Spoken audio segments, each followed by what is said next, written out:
नमस्कार, आप देख रहे हैं धनतेरस स्पेशल कालचक्र। मैं हूं आपके साथ अंजलि आनंद और मेरे साथ हैं प्रश्न कुंडली विशेषज्ञ पंडित सुरेश पांडे जी। बहुत बहुत स्वागत है पंडित जी आपका। धन्यवाद।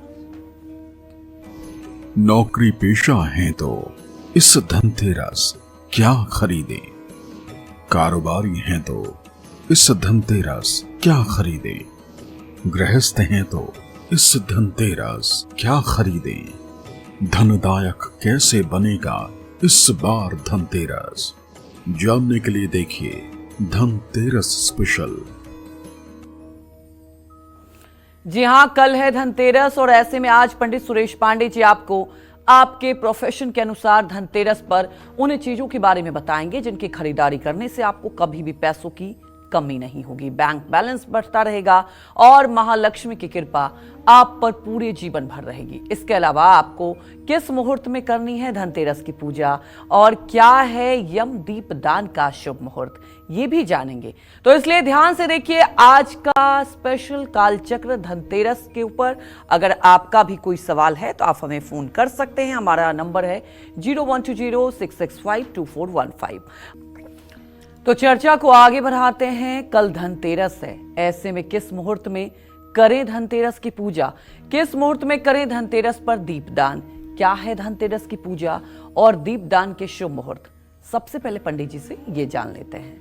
बताएं पंडित जी। देखिए, त्रयोदशी तिथि कल दोपहर 12:18 पर शुरू होगी। त्रयोदशी तिथि की समाप्ति 19 अक्टूबर को दोपहर 1:51 पर होगा। ऐसे में धनतेरस की पूजा 18 अक्टूबर को करना बहुत ही शुभकारी होगा। कल धनतेरस पूजा का जो मुहूर्त है वो 1 घंटे 4 मिनट का है। धनतेरस की पूजा का मुहूर्त कल शाम 7:16 से 8:20 तक है। प्रदोष काल में धनतेरस की पूजा करना बहुत ही शुभकारी होता है और प्रदोष काल कल शाम 5:48 से 9:20 तक है। वृषभ लग्न में भी धनतेरस की पूजा की जा सकती है। वृषभ लग्न कल शाम 7:16 से रात 9:11 तक है। धनतेरस पर यम दीपदान करने का भी मुहूर्त है। यम दीपदान करने का कुल मुहूर्त 1 घंटे 16 मिनट का है। यम दीपदान का मुहूर्त कल शाम 5:48 से शाम 7:04 तक है। जो अपने घर के दक्षिण दिशा में दीप जलाया जाता है, जिसे यम दीप कहते हैं, वो अपने घर से दक्षिण दिशा में जलाया जाता है। जय मां विंध्यवासिनी। तो कल धनतेरस है, पंडित जी ने आपको पूजा के मुहूर्त के बारे में तो बता दिया। अब जानेंगे पंडित जी से कि किस मुहूर्त में करनी चाहिए धनतेरस की खरीदारी, क्योंकि धनतेरस पे खरीदारी भी की जाती है। तो पंडित जी से अब आगे ये भी समझते हैं। बताएं पंडित जी। देखिए, मुहूर्त का अपने जीवन में बहुत बड़ा महत्व है। आप कभी सोचिएगा विचार करके कि शादियों के लिए मुहूर्त होते हैं, गृह प्रवेश के मुहूर्त होते हैं, मुंडन के मुहूर्त होते हैं, जनेऊ के मुहूर्त होते हैं। और चूंकि मुहूर्त पूरे साल में कुछ गिने चुने दिनों में ही होते हैं, इसलिए उन दिनों में वो कार्य करने वालों की बाढ़ आ जाती है। अगर मुहूर्त की बात न हो और 365 दिन की स्वतंत्रता हो कि किसी दिन आप कुछ कर सकते हैं, तो आपको पता ही नहीं चलेगा किस दिन क्या हुआ, किसने किया। तो कल 18 अक्टूबर को धनतेरस की जो खरीदारी का शुभ मुहूर्त है, चौघड़िया, वो मैं आपको बताना चाहता हूँ।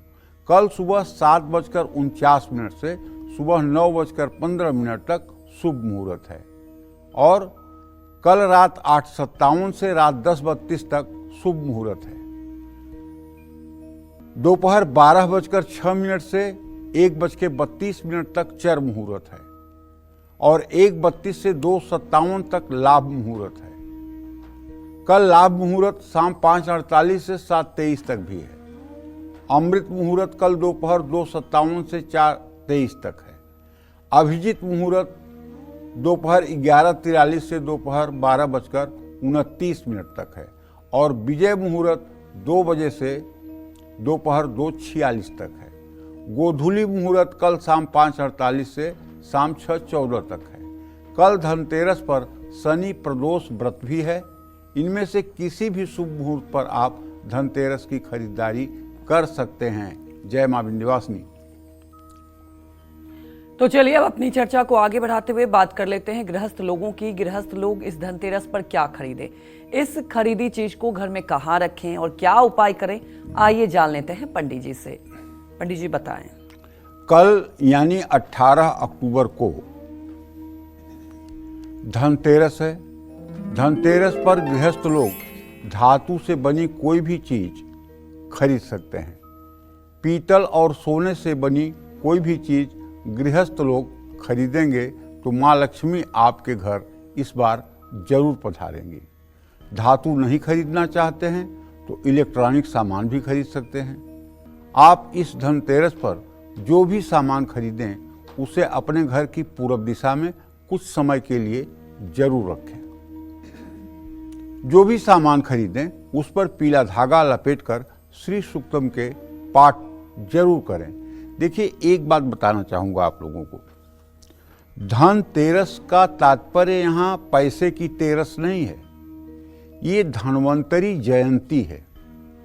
उन्हीं के नाम पर ये धनतेरस नाम पड़ा है। धन्वंतरी समुद्र मंथन से अमृत लेकर के प्रकट हुए थे। धन्वंतरी कौन थे? वो समुद्र मंथन जब हुआ था तो समुद्र मंथन से वो अमृत का कलश लेकर के हाथ में प्रकट हुए थे, जिस अमृत का पान देवताओं ने किया। और धन्वंतरी देवताओं के वैद्य हुए। धन्वंतरी जी देवताओं के वैद्य हुए। तो ये धन्वंतरी जयंती जो है ये धनतेरस का ही त्योहार है और उन्हीं के नाम पर ये धनतेरस महालक्ष्मी की पूजा के पहले की तैयारी धनतेरस के दिन की जाती है। जो भी वस्तुएं आप दिवाली के दिन प्रयोग में लाना चाहते हैं, जो भी पूजन सामग्री और जो भी मूर्ति वगैरह आप चाहते हैं, उसे अगर आप धनतेरस के दिन ही ले आकर के अपने घर में व्यवस्थित कर लें और दिवाली के दिन उसकी पूजा करें तो फिर आपकी हड़बड़ाहट पूजा की समाप्त हो जाएगी। इसलिए दिवाली की पूजा की तैयारी के लिए धनतेरस से ही महालक्ष्मी की पूजा का उमंग मन में आ जाना चाहिए। एक बात, पूजा तो सभी लोग करते हैं, लेकिन सभी लोगों का एक जैसा भाग्य नहीं चमकता है। कुछ लोग दिवाली के बाद जहां हाथ रखते हैं वहीं सफलता मिल जाती है। कुछ लोग दिवाली के बाद भी जिंदगी नहीं बदलती, जहां हैं वहीं खड़े रहते हैं। देखिए, इसमें बात यह है कि आप 3 प्रकार का मंदिर होता है हम लोगों के लिए। एक मंदिर तो है जो घर में हमारा पूजा स्थान है, दूसरा मंदिर है जो घर के बाहर है, और तीसरा मंदिर है हमारा मन मंदिर। ये हमारे मन में जो मंदिर है ये मन मंदिर है। अगर एक बार आप अपने घर के मंदिर में ना पूजा करें और एक बार आप बाहर के मंदिर में भी ना जाएं तो बात बन जाएगी। लेकिन अगर मन के मंदिर में आप प्रवेश नहीं करते हैं तो बात ना बनने वाली है। मन के मंदिर का मतलब है कि 2 मिनट के लिए ही सही आप आंख बंद करके ध्यान करें कि आपके हृदय पर एक कमल का बड़ा फूल है, गुलाबी रंग का। उस पर करोड़ों सूर्य की आभा वाली महालक्ष्मी जो भगवान श्री हरि विष्णु के वामांग में रहती हैं, वो कमल का पुष्प और धन वर्षा करते हुए अभय मुद्रा में आपके हृदय में विराजमान है। और इस भाव को समझते हुए आप जैसे भी मानसी पूजा कर सकते हैं, 5 मिनट सुबह शाम जरूर करें। अगर नित्य आप मानसी पूजा करने लगे महालक्ष्मी का, और ध्यान दें, पैसे का व्यय ऐसे किसी रास्ते में नहीं होना चाहिए जो अन्याय और अनीति की श्रेणी में आता है। इसीलिए मैं अपने दर्शकों से बार बार हाथ जोड़ के रिक्वेस्ट करता हूं कि पैसे का दुरुपयोग मांस खरीदने में, मदिरा खरीदने में, किसी प्रकार का नशा खरीदने में, व्यभिचार में, जुआ में, सट्टा में, लॉटरी में। और अगर इन 4 तरह से आप पैसे की बर्बादी करते हैं या पैसा खर्च करते हैं, तब चाहे धनतेरस हो और चाहे दीपावली हो, आपकी किस्मत को बर्बाद होने से कोई रोक नहीं सकता। जैसे आपको खांसी हुई है, आप दवाई भी पीजिए और आइसक्रीम भी खाइए तो खांसी ठीक ना होने वाली है। पहले महालक्ष्मी का सम्मान करना सीखिए। अगर आप भोग विलास के लिए, जिस भोग विलास के बिना आप सात्विक जीवन जी सकते हैं, उस भोग विलास में अगर आप लक्ष्मी का अपव्यय करेंगे तो फिर उम्मीद मत रखिए कि महालक्ष्मी आपके साथ रहेंगी। वो ज्यादा दिनों तक अपना अपमान और अपनी दुर्गति बर्दाश्त नहीं कर पाती है। कुछ दिनों तक थोड़े बहुत गलती करने पर वो बर्दाश्त भी कर लेती हैं, लेकिन ज़्यादा दिनों तक अगर उनका अपमान होता रहे तो उस घर को वो जिंदगी के लिए, सदा सर्वदा के लिए त्याग देती हैं। तो पूजा कम करिएगा, मैं नहीं कह रहा हूँ पूजा बहुत करिएगा, पूजा की जितनी इच्छा हो उतना करिएगा, लेकिन ये जरूर धनतेरस पर कल संकल्प में लीजिएगा कि मैं किसी प्रकार की ऐसी वस्तु नहीं खाऊंगा जो जिह्वा के स्वाद के लिए हो, बल्कि मैं ऐसे वस्तु का सेवन करूंगा जो शरीर के निर्वाह के लिए आवश्यक है, जो आवश्यक है। दूसरा, मैं कभी भूल करके भी किसी प्रकार के नशा, एडिक्शन या किसी प्रकार के नशीली वस्तु के लिए पैसे खर्च नहीं करूंगा और न ही सेवन करूंगा, चाहे वो मुफ्त में ही क्यों ना मिले। और तीसरी बात, अगर वैवाहिक जीवन है तो अपने पत्नी के अलावा, अपने पति के अलावा संसार में और कोई नहीं है, ये भाव मेरे मन में रहेगा और चरित्र की पवित्रता बनी रहेगी।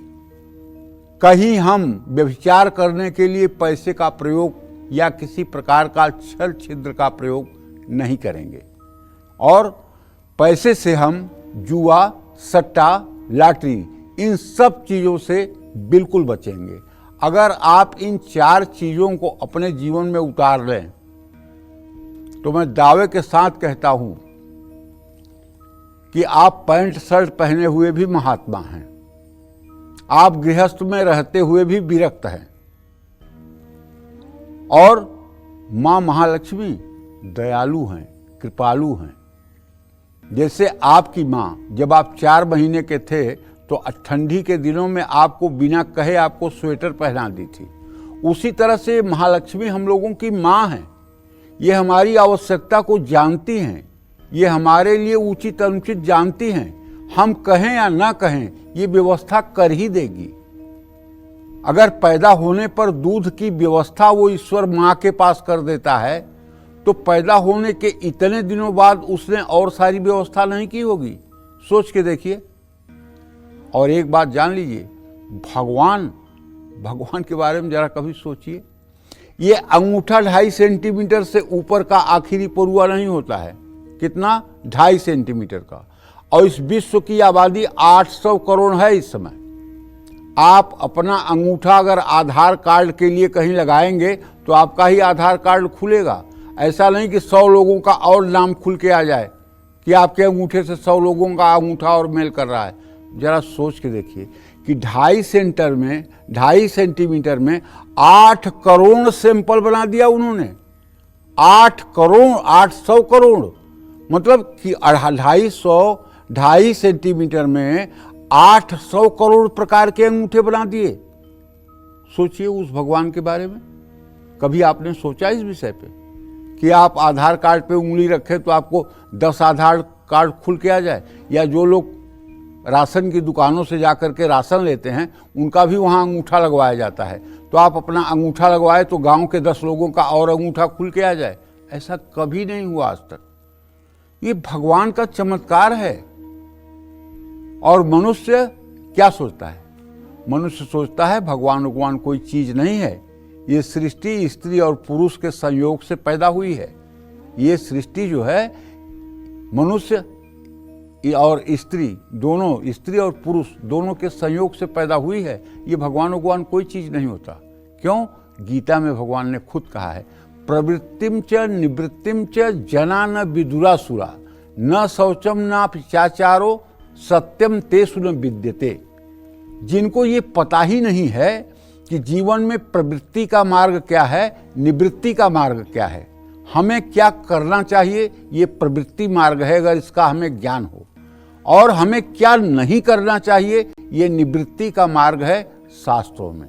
प्रवृत्तिम च निवृत्तिम च जना न विदुरासुरा न शौचम न पिचाचारो सत्यम तेषु न विद्यते। इस 16वें अध्याय में भगवान श्री कृष्ण अर्जुन को राक्षसों के लक्षण बता रहे हैं कि राक्षसों के लक्षण कैसे होते हैं। तो क्या राक्षस सींग लगाए बड़े बड़े दांत वाले होते हैं? नहीं, हम मनुष्यों के वेश में ही, हम मनुष्यों के बीच में ही रहने वाले राक्षस प्रकृति के लोग होते हैं। दंभो दर्पो अभिमानस्य क्रोध पारुष्य मेवत अज्ञानम चाभिजातस्य पार्थ संपद आसुरीम। दंभो दर्पो अभिमानस्य, दंभ कहते हैं पाखंड को, जो आप हैं नहीं वो आप दिखाना चाहते हैं, इसी को पाखंड कहते हैं। दर्प कहते हैं बहुत ज्यादा अहंकार को। अभिमान कहते हैं कि मैं धनवान हूं, मैं पुत्रवान हूं, मैं गुणवान हूं, मैं विद्वान हूं, इस भाव का आना, ये जो है अभिमान कहलाता है। और अज्ञान से आवृत्त हैं तो ये आसुरी संपदा है, ऐसा भगवान कृष्ण अर्जुन से कहते हैं। तो कहने का मतलब ये 16वें अध्याय में दैवीय संपदा और आसुरी संपदा का वर्णन भगवान श्री कृष्ण ने अर्जुन से किया है कि कौन कौन सा गुण होने पर मनुष्य दैवी संपदा वाला होता है और कौन कौन सा अवगुण होने पर मनुष्य आसुरी संपदा का हो जाता है। अगर आपके पास कभी समय हो तो मैं रिक्वेस्ट करूंगा आपसे, एक बार आपको श्रीमद् भगवद गीता आपके घर में अगर होगी तो 16वां अध्याय उसको आप पूरा पढ़ लीजिएगा।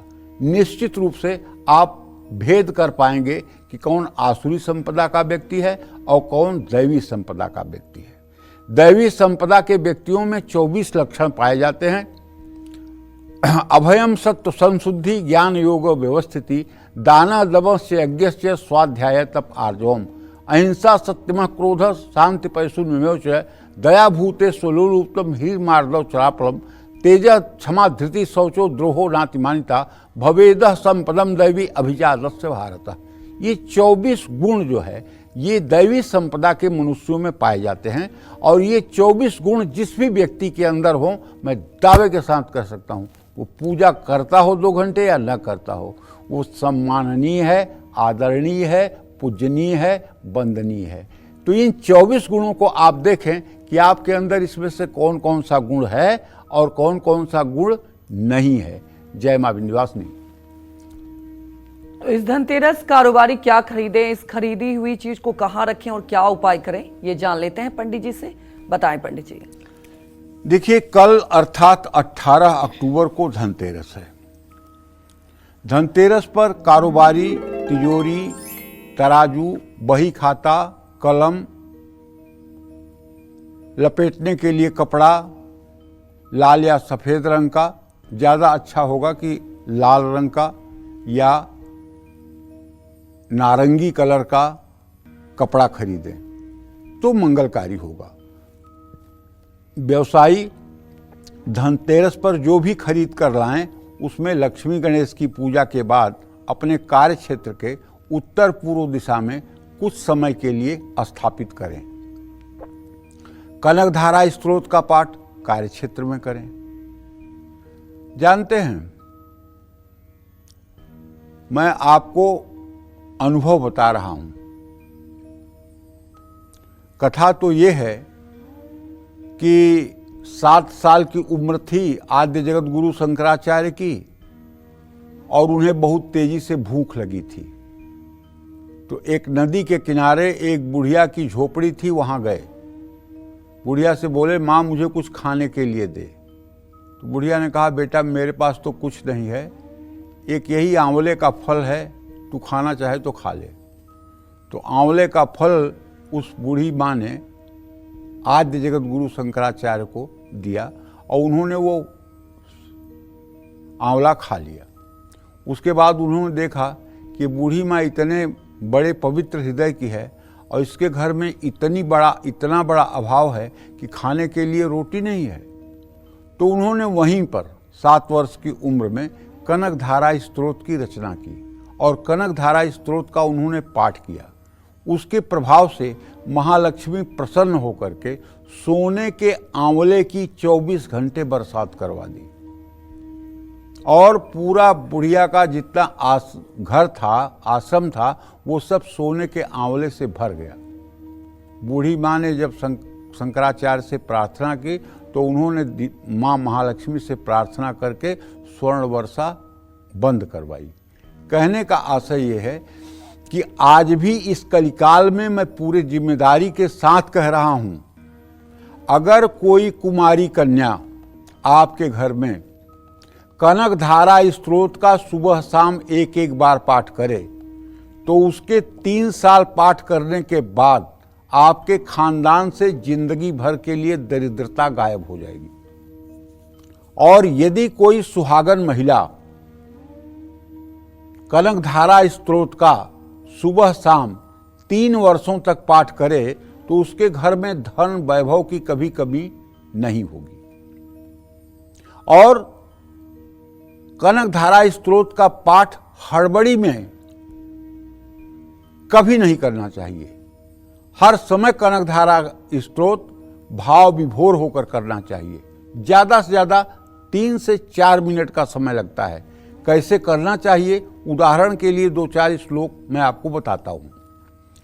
अंगम हरे पुलक भूषणमाश्रयन्तीं भृंगांगनेव मुकुलाभरणं तमालम् अंगीकृताखिल विभूतिरपांगलीला मांगल्य दास्तु मम मंगलमेव देवताया मुग्धा मुहुर्विदधति वदने मुरारे प्रेमत्रपा प्रणिहितानि गतागतानि मालादृशोर्मधुकरीव महोत्पलेया सा मे श्रियं दिशतु सागर संभवाया विश्वामरेन्द्र पदविभ्रमदान दक्ष मानंद हेतुरधिकं मुरवी दिशोऽपि ईशन्निषीदतु मयि क्षणमीक्षणार्धं मिन्दीवरोदर सहोदर मिन्दिराया आमीलिताक्षमधिगम्य मुदा मुकुन्द मानंद कंद मणिमेषमनंग तंत्रम् आकेकरस्थित करनिक पक्ष्वनेत्रं भूते भवेन मम भुजंग सयांगनाया बाहवंतरे मधुजितः श्रितकौस्तुभेया हारावलीव हरिनीलमयी विभाति कामप्रदा भगवतोऽपि कटाक्षमाला कल्याणमावहतु मे कमलालयाया कालाम्बुदा ललितो रसिकैटभारे धाराधरे स्फुरतिया तडिदङ्गनेव मातुः समस्त जगतां महनीयमूर्तिं भद्राणि में दिशतु भार्गवनंदनाया। तो कहने का आशय ये है कि पूजा में भागना नहीं चाहिए, पूजा में भाव विभोर होकर के पूजा करनी चाहिए। और मैंने एक बात आपको बताया कि बाहर के मंदिरों में कम, अंदर के मंदिर में अगर आप पूजा करते हैं तो आप पुण्यात्मा हैं। हर समय अपने मन मंदिर में आप महालक्ष्मी की कल्पना करें, श्री हरि विष्णु की कल्पना करें, इससे आपका जीवन धन्य हो जाएगा। अगर आपके हृदय पर राधा कृष्ण अंकित हो जाएं, छप जाएं, या राम और सीता छप जाएं, तो आपसे ज़्यादा भाग्यशाली कोई है क्या पृथ्वी पर। अगर आपके चिंतन में, आपके हृदय प्रदेश में अगर सीताराम की छवि विराजमान हो जाए, अगर आपके हृदय प्रदेश में राधा कृष्ण की छवि विराजमान हो जाए, आपके कृष्ण में, आपके हृदय पटल पर अगर भगवान श्री हरि विष्णु और जगत जननी जगदम्बा माँ महालक्ष्मी की छवि विराजमान हो जाए, अरे यार, आपसे ज़्यादा कौन पुण्यात्मा होगा। आपको देखने पर लोगों का पाप दूर हो जाएगा, विश्वास करो। बस 5-5 मिनट के लिए भगवान का ध्यान अपने हृदय पर करो कि भगवान मेरे हृदय में विराजमान है, वो मेरे समस्त कर्मों के साक्षी हैं। अगर मैं बुरा करता हूं तो उसके भी साक्षी हैं, अच्छा करता हूं उसके भी साक्षी हैं। और ये भाव हर समय रहे कि भगवान 24 घंटे मेरे साथ रहते हैं, इसलिए मुझे ऐसा कुछ नहीं करना है जिससे भगवान को देख करके मुझे शर्मिंदा होना पड़े। ये उपाय आप कर लीजिए, निश्चित रूप से आपके लिए 365 दिन धनतेरस होगी, 365 दिन आपके लिए दिवाली होगी। सफलता आपके कदम चूमेगी, सफलता आपके पीछे पीछे चलेगी, सफलता आपकी दासी बन जाएगी। जय मां विंध्यवासिनी। तो देखिए, कल धनतेरस है, पंडित जी लगातार आपको नियम भी बता रहे हैं और उपाय भी बता रहे हैं। कहीं मत जाइए, लगातार हमारे साथ बने रहिए। आगे भी पंडित जी आपको बताएंगे कि धनतेरस पर आपको क्या कुछ करना है। तो वहीं दीपावली की पूजा में कौन कौन सी सामग्री होनी चाहिए, पूजा कैसे करनी चाहिए और क्या सिर्फ लक्ष्मी पूजन से आपकी दरिद्रता दूर हो जाएगी, जानिए इन सवालों के जवाब 19 और 20 अक्टूबर को दीपावली स्पेशल कालचक्र में। इस दीपावली मन में प्रेम का दीपक जलाएं, नफरत की लौ को बुझाएं। घर का कलह मिटाएं, मन का अंधकार भगाएं। इस बार रोशनी सिर्फ घर में नहीं, अपने दिलों में भी जलाएं। एक नई सोच, एक नई रोशनी के साथ जुड़िए मेरे साथ दीपावली स्पेशल कालचक्र में 19 और 20 अक्टूबर सुबह 8:45 पर। तो जी हाँ, लक्ष्मी पूजन के हर नियम, हर विधि आपको सिर्फ और सिर्फ कालचक्र में मिल जाएगा। और दीपावली स्पेशल कालचक्र है, आप ध्यान से देखिएगा। स्पेशल कालचक्र 19 और 20 अक्टूबर को आपको हर सवालों के जवाब मिल जाएंगे। चर्चा को आगे बढ़ाते हैं। इस धनतेरस पर नौकरी पेशा लोग क्या खरीदें, किस चीज का पाठ करें और क्या उपाय करें, ये जान लेते हैं पंडित जी से। पंडित जी बताएं। देखिए, नौकरी पेशा लोग इस धनतेरस पर कुछ पहनने के लिए कपड़े जरूर खरीदें। कपड़े में काले नीले रंग के कपड़ा सफेद, सुनहरा या नीले रंग का बहुत शुभ होगा, लेकिन काले रंग का कपड़ा खरीदने से परहेज करें। और आप लक्ष्मी गणेश के लिए भी वस्त्र खरीदें। लक्ष्मी जी के लिए लाल वस्त्र और गणेश जी के लिए पीला वस्त्र। कुबेर, धन्वंतरी, इनके लिए भी आपको वस्त्र खरीदना चाहिए गुलाबी रंग का, और ये ले आकर के अमावस्या के दिन, दीपावली के दिन भगवान को अर्पित करना चाहिए। और हाँ, जो विद्यार्थी प्रतियोगी परीक्षाओं के लिए तैयारी कर रहे हैं, प्रतियोगी परीक्षा का यहाँ तात्पर्य है कि जैसे यूपीएससी कर रहे हैं, एसएससी कर रहे हैं, यूपीपीसीएस या एमपीपीसीएस कर रहे हैं, तो उसके लिए जो बड़ी प्रतियोगिता परीक्षा में बच्चे जाना चाहते हैं और प्रीलिम्स क्वालिफाई कर लेते हैं, मेंस भी लिख लेते हैं, लेकिन जाकर इंटरव्यू में अटक जाते हैं और निराश हो रहे हैं, उन सभी बच्चों से मैं कहना चाहूँगा कि कल वृषभ लग्न में सायंकाल 7 बजे से 9 बजे के बीच में आप गणेश अथर्व शीर्ष का 5 पाठ करिएगा। कम से कम 5 पाठ करिएगा और संस्कृत में करिएगा, बोल बोल के करिएगा। अगर आपको नहीं संस्कृत पढ़ना आता है तो गणेश अथर्व शीर्ष अपने YouTube में चालू कर लीजिएगा। जैसे जैसे गणेश अथर्व शीर्ष बोले वैसे वैसे किताब देखकर आप भी बोलने का अभ्यास करिएगा। अगर आप गणेश अथर्व शीर्ष का नित्य पाठ करने लगेंगे तो आप विश्वास करिए, आपकी मेधा शक्ति, आपकी प्रज्ञा इतनी विकसित हो जाएगी कि जिस विषय को एक बार आप पढ़ेंगे वो आपके दिमाग में स्कैन हो जाएगा, वो आपके दिमाग पर छप जाएगा, और जब भी उसकी जरूरत होगी वो आपके मेमोरी में आ जाएगा, आपके स्मरण में आ जाएगा, उसे आप उत्तर पुस्तिका में लिख सकते हैं। और हाँ, अपने मुख्य द्वार पर अष्टधातु के 2 स्वास्तिक लगाएं। अगर अष्टधातु का स्वास्तिक नहीं मिल रहा है तो आपको चाहिए कि अगर चांदी का भी स्वास्तिक मिल जाए तो उसे भी लगा सकते हैं, लेकिन यदि इसकी भी व्यवस्था नहीं है तो कोई बात नहीं, थोड़ा सा पीला वाला सिंदूर लीजिए जो पहले महिलाएं यूज करती थी। आजकल तो लाल वाला यूज करती हैं, वो सिंदूर है ही नहीं है। सिंदूर वो जिसमें पारा हो, Pb3O4 उसका रासायनिक सूत्र है, तो उसमें थोड़ा सा घी गाय का डालकर और उसको लिक्विड की तरह बना करके और अनामिका उंगली से घर के प्रवेश द्वार के दोनों तरफ सीधा स्वास्तिक का निशान बना दें। और स्वास्तिक का निशान बना करके उस पर गंध, अक्षत, पुष्प, धूप, दीप डाल करके उसकी पूजा कर लें। ये एक तरह से स्वास्तिक भगवान गणेश का ही प्रतिनिधित्व करता है, सब प्रकार के शुभ को लाने वाला और सब प्रकार के दुर्भाग्य को मिटाने वाला। इसलिए जहाँ भी सनातन धर्म में कोई शुभ कार्य किया जाता है वहाँ स्वास्तिक का चिन्ह सबसे पहले बनाया जाता है। तो इस तरह से आपको अपने घर के दरवाजे पर स्वास्तिक का चिन्ह बनाना चाहिए और इसी से सिंदूर और घी के लेप से ही अगर आपके पास कोई कार है तो कार के बोनट पर भी आपको स्वास्तिक का निशान बनाना चाहिए। आपके पास कोई व्हीकल्स है तो उसके ऊपर भी स्वास्तिक का निशान बनाना चाहिए। चाहे स्कूटी और मोटरसाइकिल है उसके भी आगे के भाग में आप स्वास्तिक का निशान बना लें तो आपके लिए ये वाहन माता की तरह रक्षा करने वाला होगा। जय मां विंध्यवासिनी। तो चलिए अब अपनी इसी खास चर्चा को आगे बढ़ाते हुए बात कर लेते हैं स्टूडेंट्स की। एग्जाम में सफलता पाने के लिए इस धनतेरस सभी स्टूडेंट्स क्या खरीदारी करें, क्या उपाय करें, ये पंडित जी से जान लेते हैं। बताएं पंडित जी। देखिए, इस धनतेरस पर विद्यार्थियों को कहना चाहूंगा कि आपको कलम खरीदना चाहिए और एक मां सरस्वती की दिव्य तस्वीर जिसमें श्वेत वर्ण में सफेद रंग के परिवेश में मयूर वाहन के साथ बीड़ा बजाती हुई मां सरस्वती प्रसन्न मुद्रा में बैठी हूं, ऐसा एक चित्र आपको जरूर रखना चाहिए और उसे अपने आई कांटेक्ट पर, अपने पढ़ने के स्थान पर जरूर लगाना चाहिए। कॉपी किताब जो आवश्यक है, पेंसिल जो आवश्यक है।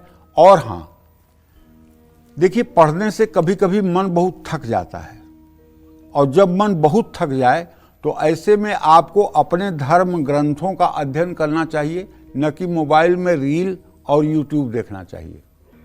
बल्कि उस समय आपको गीता पढ़ लेना चाहिए, रामचरितमानस पढ़ लेना चाहिए। गीता, रामचरितमानस, कोई चालीसा पढ़ लेना चाहिए। तो ये धर्म ग्रंथ जो है, अगर इनका स्वाध्याय होगा तो ये हमारे अंदर के दुर्गुण, हमारे कमियों को, जैसे शरीर में आलस्य है तो उसका संकेत करेंगे, शरीर में सात्विक ऊर्जा नहीं है, तामसी ऊर्जा है तो उसे भी दिखा देंगे। तो हम अपने आप को अध्ययन करते हैं स्वाध्याय करते हुए, तो वो हमारी जो कमी है उसे हम दूर करने का प्रयास करते हैं। विद्यार्थी खरीदी हुई चीजें ला करके अपने घर की पूर्व या उत्तर पूर्व दिशा में कुछ देर के लिए रखें। अपने माता पिता और गुरु का आशीर्वाद आपको नित्य लेना चाहिए। प्रातः काल उठ कर रघुनाथा, मातु पिता गुरु ना वही माथा। सुबह सुबह जब प्रभु श्री राम जगते थे तो क्या करते थे? माता पिता और गुरु को जा करके अपना मस्तक रख करके प्रणाम करते हैं। और आज के बच्चों को अपनी माँ बाप से प्रणाम करने के लिए, पैर छूने के लिए कह दीजिए तो उन्हें तो शर्म आती है। और मैं विश्वास के साथ कहता हूं, आप पूरे जिंदगी कभी एक मोमबत्ती, एक अगरबत्ती मत जलाइए, कभी आप किसी मंदिर में मत जाइए, लेकिन आपको अपने माता और पिता प्राणों के समान प्रिय हों। जैसे आपका ब्लड प्रेशर बढ़ता है तो आपकी बेचैनी बढ़ती है, आपके शरीर में पेट दर्द होता है तो आप व्याकुल होते हैं, उसी तरह से माता पिता के छोटे छोटे मनोभाव भी आपको प्रभावित करने चाहिए। अगर ये भाव आपका माता पिता के प्रति है तो गोस्वामी तुलसीदास जी ने साफ लिखा है, चारि पदार्थ करत लता के प्रिय पितु मातु प्राण सम जाके। जिसके माता पिता प्राणों के समान प्रिय हों उसे कोई पूजा करने की जरूरत नहीं है। वो पैंट शर्ट पहना हुआ भी संत है जिसने माता पिता के चरणों में ही वैकुंठ देखा है, माता पिता के चरणों में ही स्वर्ग देखा है। ऐसे माता पिता का भक्त जो होगा वो चारों दिशाओं में विजय विजय विजय स्थापित करेगा। इसलिए पहले माता पिता प्रथम देवता हैं, इनका अपने मन में श्रद्धा पूर्वक, विश्वास पूर्वक सम्मान करना चाहिए और इनकी यथा योग्य सेवा शुश्रूषा और इनका ध्यान रखना चाहिए। जय मां विंध्यवासिनी। इस धनतेरस अपने प्रोफेशन के अनुसार क्या खरीदने से हो जाएंगे आप मालामाल, यही आज कालचक्र में पंडित जी आपको बता रहे हैं। तो चलिए अब जल्दी से जान लेते हैं कि इस धनतेरस मीडिया फील्ड से जुड़े लोग किन चीजों की खरीदारी करें और क्या उपाय करें, पंडित जी बता दें। मीडिया से जुड़े लोग इस धनतेरस पर कैमरा, कंप्यूटर, लाइट ये खरीद कर अपने घर ला सकते हैं। ले आकर के सामान को घर के उत्तर दिशा में रखें। लक्ष्मी गणेश के साथ शिवलिंग का भी अभिषेक करें और हनुमान चालीसा का नित्य प्रातः सायं पाठ करें। जय मां विंध्यवासिनी। तो अब पंडित जी से जानेंगे कि इस धनतेरस बैंक में काम करने वाले लोग क्या खरीदें और कहां रखें, क्या उपाय करें, आइए जानते हैं। बताएं पंडित जी। देखिए, यदि आप बैंकिंग सेक्टर में काम कर रहे हैं, बैंक में काम कर रहे हैं, तो कल धनतेरस पर आपको कलम और कोई धर्म ग्रंथ, गीता, रामचरितमानस, भक्तमाल, भागवत, श्रीमद् भागवत महापुराण, श्रीमद् देवी भागवत महापुराण, इसमें से कोई भी एक पुस्तक आप अपने घर जरूर कर ले आइएगा। और जानते हैं, मुझसे पूछेंगे तो मैं कहूँगा पहले साधना की शुरुआत रामचरितमानस से करनी चाहिए। जब भक्ति का अंकुर शरीर के अंदर उग जाए तो उसे विचारों का एक बैरिकेड लगा करके बचाना चाहिए, नहीं तो माया की बकरी जो है ये जा करके उस आपके भक्ति के अंकुर को चबा डालेगी। और जब आप विचारों का एक बाउंड्री बना देंगे और उसके बीच में आपकी भक्ति जागृत होगी और एक दिन वो विशाल वृक्ष का रूप लेगी, तो उसी वृक्ष की जड़ में आप काम, क्रोध, मोह, लोभ, मद, मत्सर जैसे मतवाले हाथियों को अगर साकल से बांध देंगे तो वो भी उस वृक्ष को हिला नहीं पाएंगे। लेकिन जब तक वो भक्ति का वृक्ष आपके अंदर छोटा सा है तब तक बहुत बचाइएगा, क्योंकि वो माया की बकरी आकर के उसको चर देती है और उसको खत्म कर देती है। तो भक्ति का अंकुर सुरक्षा करिएगा ताकि वो बड़ा होकर के पुष्पित, पल्लवित हो सके। तो लेखनी और धर्म ग्रंथ ये दोनों चीज़ें कल खरीदिएगा। और मैं तो ज़्यादा से ज़्यादा कहूँगा, देखिए, पढ़िए लिखिए कम या ज़्यादा कोई फर्क नहीं पड़ता, लेकिन अगर आपको उठना, बैठना, चलना, फिरना, बोलना, खाना, सोना और दुनिया के साथ व्यवहार करना आता है तो मैं दावे के साथ कह सकता हूँ कम पढ़े लिखे हो करके भी आप दुनिया में अपना झंडा बुलंदियों पर लहरा सकते हैं। और आप बहुत पढ़े लिखे हैं लेकिन जीवन शास्त्र का आपको ज्ञान नहीं है, आपको बैठना उठना नहीं आता है, खाना पीना नहीं आता है, लोगों से व्यवहार करना नहीं आता है, तो जानते हैं क्या होगा? आपका वैवाहिक जीवन दुखी रहेगा, आपके बच्चे उग्रवादी निकल जाएंगे, आपका परिवार सुखी नहीं रहेगा, तनाव में हर समय आप जूझते रहेंगे, चाहे जितनी डिग्री ले लीजिए। जब तक जीवन शास्त्र आप नहीं जानते हैं तब तक, और जीवन शास्त्र या तो परिवार के वायुमंडल में आपको मिलता है और या तो सद्ग्रंथों से मिलता है। जब आप सद्ग्रंथ का अध्ययन करेंगे तो स्वाध्याय, अध्यात्म, अपने को अध्ययन करने का ही नाम अध्यात्म है, तो उसमें आपकी बुराइयां बड़ी बड़ी आपको दिखाई देंगी। तब उन बुराइयों से हाय तौबा करके आप अपने जीवन को सही मार्ग पर चलाने का प्रयास करेंगे। तो इसलिए धर्म ग्रंथ, पहले रामचरितमानस, उसके बाद श्रीमद् भगवत गीता, उसके बाद श्रीमद् भागवत महापुराण के दोनों खंड की पुस्तकें, और हो सके तो एक भक्तमाल की पुस्तक घर में जरूर रखनी चाहिए। ये सारी किताबें गीता प्रेस के द्वारा उपलब्ध हैं, जो बहुत कम दामों में मिलती हैं।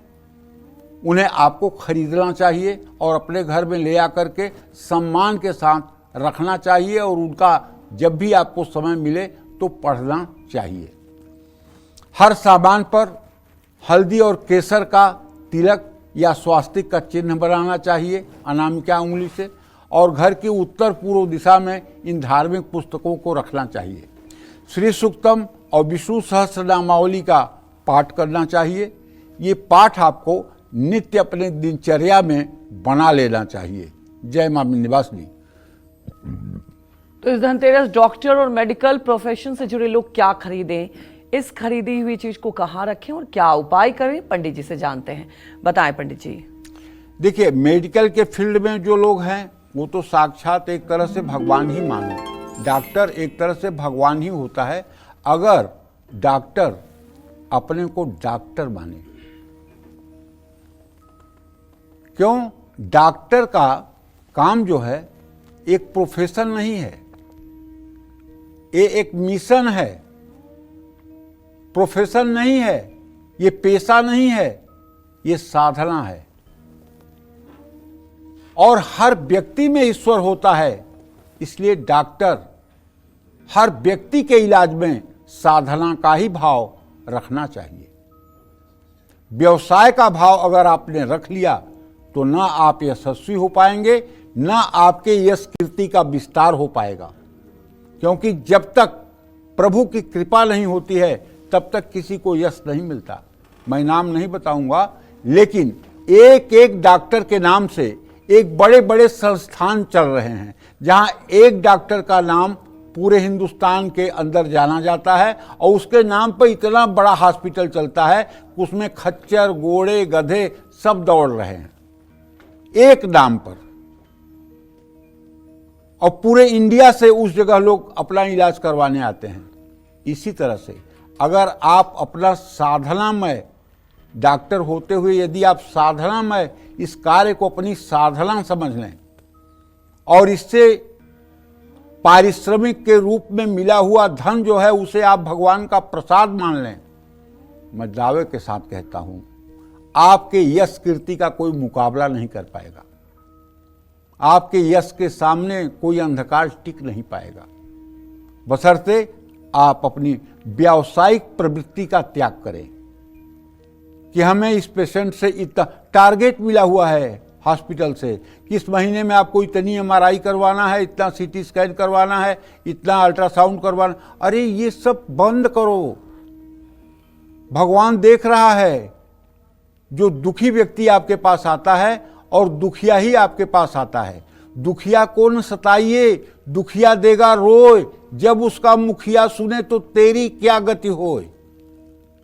इसलिए ये आप देवता के स्थान पर बैठे हुए हैं, आप भगवान के स्थान पर बैठे हुए हैं, आप पृथ्वी पर भगवान के दूसरे रूप हैं, आप लोगों को जीवन देने में सहायता करते हैं। इसलिए आपका जीवन इतना पवित्र होना चाहिए कि आपको देख करके लोग आपका अनुसरण करें। अच्छा, सामान को घर के दक्षिण पूर्व दिशा में स्थापित कर सकते हैं। पीतल की कटोरी किसी धर्म स्थान में आप दान कर सकते हैं। जय मां विंध्यवासिनी। तो दीपावली की पूजा में कौन कौन सी सामग्री होती है, पूजा कैसे करनी चाहिए और क्या सिर्फ लक्ष्मी पूजन से आपकी दरिद्रता दूर हो जाएगी? जानिए इन सब सवालों के जवाब 19 और 20 अक्टूबर को दीपावली स्पेशल कालचक्र में। इस दीपावली मन में प्रेम का दीपक जलाएं, नफरत की लौ को बुझाएं। घर का कलह मिटाएं, मन का अंधकार भगाएं। इस बार रोशनी सिर्फ घर में नहीं, अपने दिलों में भी जलाएं। एक नई सोच, एक नई रोशनी के साथ जुड़िए मेरे साथ दीपावली स्पेशल कालचक्र में 19 और 20 अक्टूबर सुबह 8:45 पर। तो जी हाँ, आपके मन में कोई भी कंफ्यूजन है कि कैसे आप मां लक्ष्मी को प्रसन्न करें, किस विधि से पूजा करें, हर सवालों के जवाब आपको मिल जाएगा दीपावली स्पेशल कालचक्र में 19 और 20 अक्टूबर को देखना ना भूलें। चलिए अब चर्चा को आगे बढ़ा लेते हैं, जानते पंडित जी से कि इस धनतेरस खेल जगत से जुड़े लोग क्या खरीदें और क्या उपाय करें। पंडित जी बताएं। देखिए, खेल जगत से जुड़े हुए लोगों को बताना चाहूंगा कि इस धनतेरस अपने काम का ही सामान आप खरीदिए। सामान खरीद कर अपने घर की पूर्व दिशा में स्थापित करिए। जो खेल आप करते हैं उसमें जिन वस्तुओं की आवश्यकता है वही सारी वस्तु आप अपने घर ले आएं और यदि आपके घर के आसपास शिवालय है तो वहाँ जा कर के आपको गाय के दूध से शिवलिंग का अभिषेक भी करना चाहिए। क्योंकि एक बात जान लीजिए कि खिलाड़ियों के लिए जो सबसे बड़ी चुनौती होती है वो होती है बार बार उन्हें खेल मैदान में चोट लगना, चोटिल होना। ये इनके करियर को बहुत प्रभावित करता है और इस पर जब भगवान की आपके ऊपर शिव की कृपा रहेगी तो ना आप चोटिल होंगे, ना आप बीमार होंगे और ना आपके साथ कोई मिस हैपनिंग होगी। तो इसलिए अगर आप खेल जगत से जुड़े हुए हैं तो आपको जब भी संभव हो, जब भी आपको थोड़ा सा समय मिले तो आपको अपने परिवार के साथ या अकेले किसी शिवालय में जाकर के गाय के दूध से भगवान शिव का अभिषेक करते रहना चाहिए। इससे आपका करियर अच्छा होगा और आप अपने खेल जगत में चमकते रहेंगे, इसमें कोई दो राय नहीं है। जय मां विंध्यवासिनी। तो इस धनतेरस इंजीनियरिंग फील्ड से जुड़े लोग क्या खरीदें और क्या उपाय करें, पंडित जी से जानते हैं, बताएं पंडित जी। देखिए, इंजीनियरिंग के फील्ड से जुड़े लोगों को बताना चाहूंगा कि आप अपने पास एक कंपास रखें, दिशा सूचक यंत्र, और तांबे का कुबेर यंत्र खरीद करके घर ले आइए। अगर चांदी का खरीद सकते हैं तो और अच्छा। सामान को घर के पश्चिम दिशा में कुछ देर के लिए रखें और शाम को घी का एक दिया अपने घर में जरूर जलाएं। जय मां विंध्यवासिनी। कल धनतेरस है, ऐसे में इस धनतेरस फैशन इंडस्ट्री से जुड़े लोग क्या खरीदें और क्या उपाय करें, पंडित जी से जान लेते हैं। पंडित जी बता दें। जो लोग ग्लैमर या फैशन इंडस्ट्री से जुड़े हैं उनको धनतेरस पर सोने चांदी के आभूषण, डायमंड ज्वेलरी जरूर खरीदना चाहिए। क्योंकि बिना शुक्र ठीक हुए कोई ग्लैमर की दुनिया में चमक नहीं पाता है। जिसकी कुंडली में शुक्र अच्छा नहीं होगा वो व्यक्ति अगर कहो कि ग्लैमर की दुनिया में चांद तारा बन जाए तो असंभव। हाँ, शुक्र अगर मजबूत होगा, शुक्र उच्च राशि में होगा, सूर्य मीन राशि के 28 डिग्री पर होगा या सूर्य उच्च नवांशक में होगा, तब तो ऐसा आदमी चमकेगा, उसको पूरी दुनिया जानेगी। और उसको चाहिए कि ऐसे आदमी को अपने शुक्र ग्रह को ठीक बनाए रखने के लिए प्रॉपर तरीके से अपना ड्रेस और एड्रेस दोनों ठीक रखना चाहिए। कपड़ा ऐसा पहनना चाहिए, इतने सलीके का पहनना चाहिए कि बरबस लोगों की दृष्टि आपकी तरफ खींच जाए। रहन सहन आपका ऐसे लोकेशन में होना चाहिए कि वहां पहुंचने के बाद कोई एकदम वाह वाह कह दे। तो ड्रेस एड्रेस दोनों ठीक रखें। अगर आप ग्लैमर की दुनिया में सफल होना चाहते हैं और अभी आपकी शुरुआत है तो कम से कम आप अपने ड्रेस को ठीक रखें। और ड्रेस वो नहीं जो आपको पहनने में अच्छा लग रहा है, ड्रेस वो जो आपके पहनने से दूसरों को अच्छा लग रहा है। तो चूंकि ग्लैमर की दुनिया बहुत स्ट्रगल की दुनिया है, इसमें अगर 100 लोग जाते हैं तो 5 लोग सफल होते हैं, 95 लोग निराश होते हैं। क्योंकि शुक्र मजबूत नहीं होता है और बेवजह नशा चढ़ जाती है एक्टिंग की, बेवजह नशा चढ़ जाती है आगे बढ़ने की और नतीजा निराशा हाथ लगती है। तो क्या जन्म कुंडली में शुक्र की अच्छी स्थिति है? क्या आप मीडिया ग्लैमर की दुनिया में नाम कमा सकते हैं? इसका भी मूल्यांकन अगर हो जाए और उसके बाद अगर ये डिसाइड किया जाए तो शायद ज़्यादा अच्छा होगा। अपने घर की पश्चिम दिशा में ले आकर के सामग्री आप समर्पित करें। सुहाग सामग्री, अगर आप महिला हैं तो अविवाहिता हैं तो आपको सुहाग की सामग्री ले जाकर के महालक्ष्मी का श्रृंगार करना चाहिए। बिना जोड़ वाला तांबे का छल्ला आपको जो है, अगर अंगूठी कोई नहीं पहनी है तो दाहिने हाथ की रिंग फिंगर में कुछ दिनों के लिए पहन लेना चाहिए। और अगर आप मीडिया जगत में हैं तो आपको अपने खान पान का विशेष ध्यान रखना चाहिए। क्योंकि आपका स्वास्थ्य और आपका आभा मंडल, ये दोनों आपके सफलता के लिए बहुत जिम्मेदार हैं। इसलिए आप वही डाइट यूज करें जिससे आपका स्वास्थ्य ठीक रहे। मैं तो छोटी मीडिया के जगत में हूँ, जैसे टेलीविज़न चैनल भी मीडिया जगत है।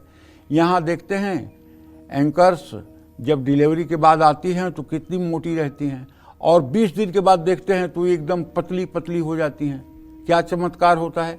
उनकी डाइट देखिए। उनके टिफिन में क्या होता है? अंकुरित मूंग, अंकुरित चना, खीरे के एक टुकड़े, छाछ का एक पैकेट।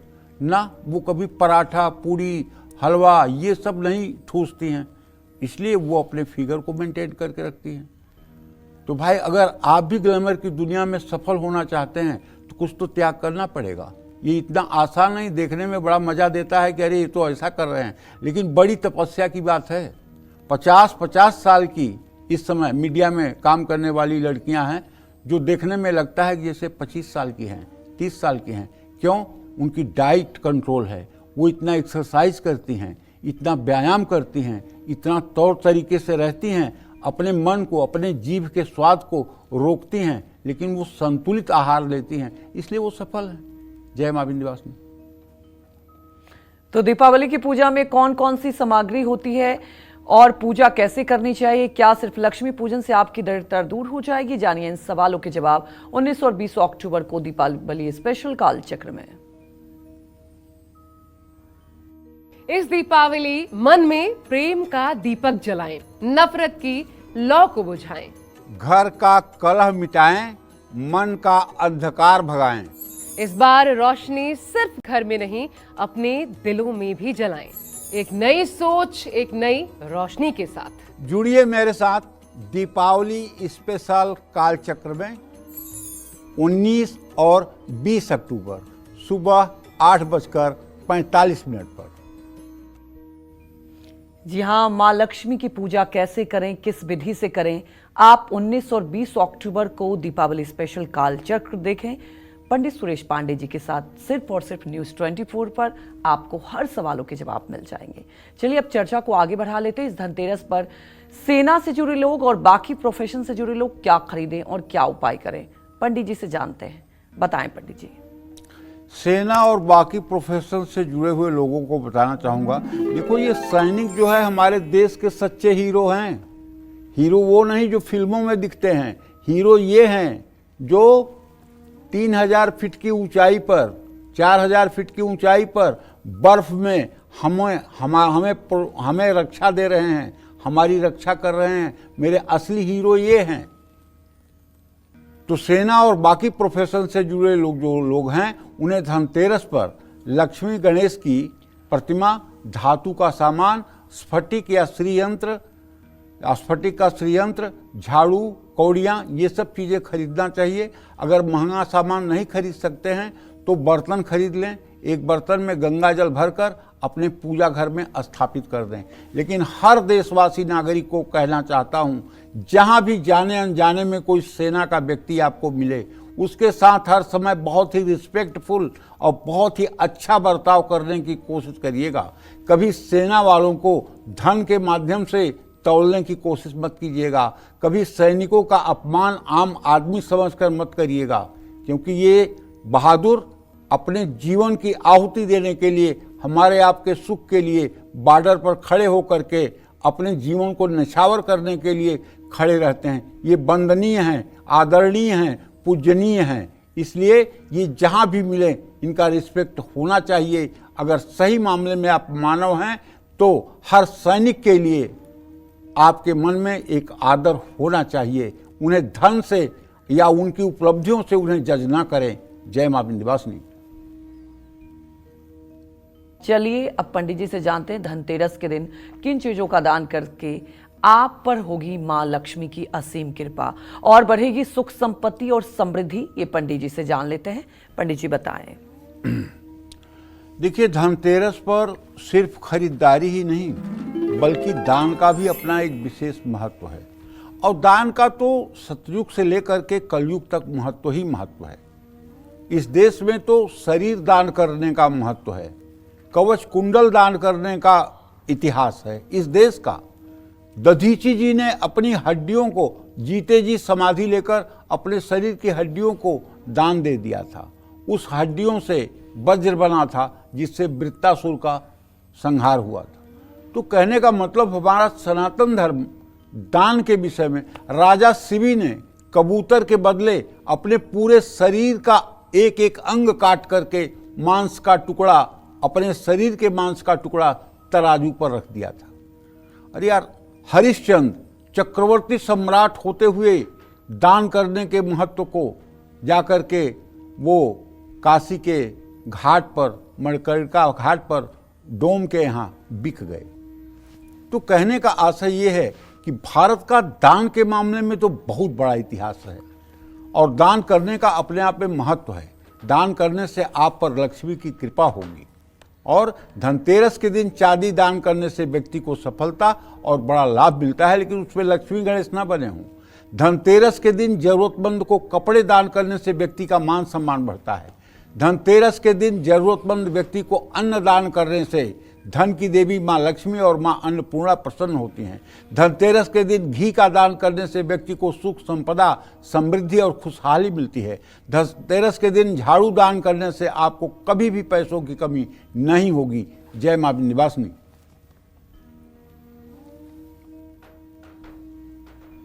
पंडित जी, आज हमारे दर्शकों को आपने इतनी महत्वपूर्ण जानकारी दी, आपका बहुत बहुत धन्यवाद। उम्मीद यही करते हैं कि आपको भी आज का हमारा विषय बहुत पसंद आया होगा। कल फिर मिलेंगे एक और खास विषय के साथ, पंडित सुरेश पांडे जी के साथ। तब तक कालचक्र की पूरी टीम को अनुमति दीजिए। नमस्कार।